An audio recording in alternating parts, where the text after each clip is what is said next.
Hi அம்முக்குட்டீஸ், இன்னைக்கு Sunday கடை சாப்பாடு. இங்கே பாருங்க, வீட்டில் அவங்க போயிட்டு ஒரு ஃபங்க்ஷன் போயிட்டு இது பண்ணிட்டாங்க. நம்ம சாப்பிட்டுட்டு என்ன சாப்பாடுன்னு தெரியல, சாப்பிட்டுட்டு கடையிலேயே உட்காந்து ஃபேஷியல் வருவாங்க. ஃபேஷியலும் சாரீ ட்ராப்பிங்கும் இருக்குது. சரிங்களா, அது ரெண்டு மட்டும் பண்ணணும். தண்ணி எடுத்துகிட்டு வந்துடும்.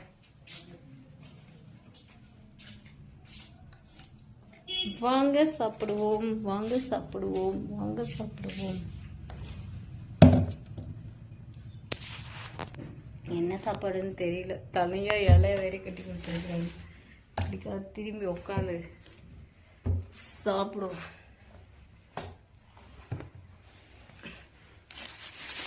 ஆக்சுவலி பிரியாணிங்க,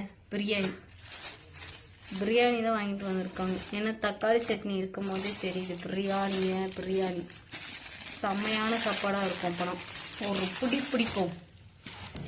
சரிங்களா, இலைய கலட்டிடுவோம். இலையை இப்படியெல்லாம் சுற்றி கொடுக்குறாங்க, பரவாயில்ல.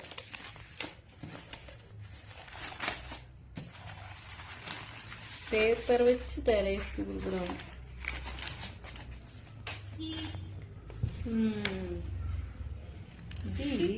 இலை நான் வெளியே நின்றுருந்தேன்னா என் கஸ்டமர் கேட்டாங்க, ஞாயிற்றுக்கிழமை கூட லீவ் இல்லையோ அப்படின்னாங்க. ஞாயிற்றுக்கிழமை கூட லீவ் இல்லைங்க நம்ம கடை. என்னங்க திறக்கவே முடியல.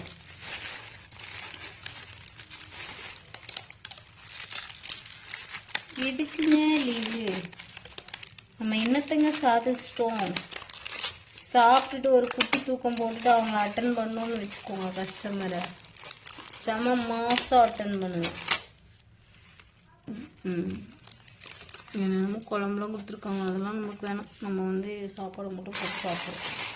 சரிங்க, சாப்பாடு போட்டுறேன். அப்பா செம வாசங்க, வேற லெவல். இருங்க திருப்பி காட்டுறேன் வேறுங்க. செம்ம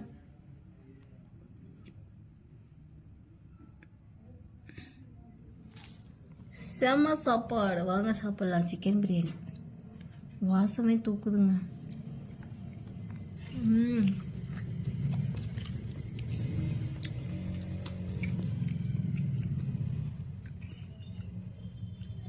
நல்லா இருக்கு. பாய் யூடியூப் பிரியாணி மாதிரி.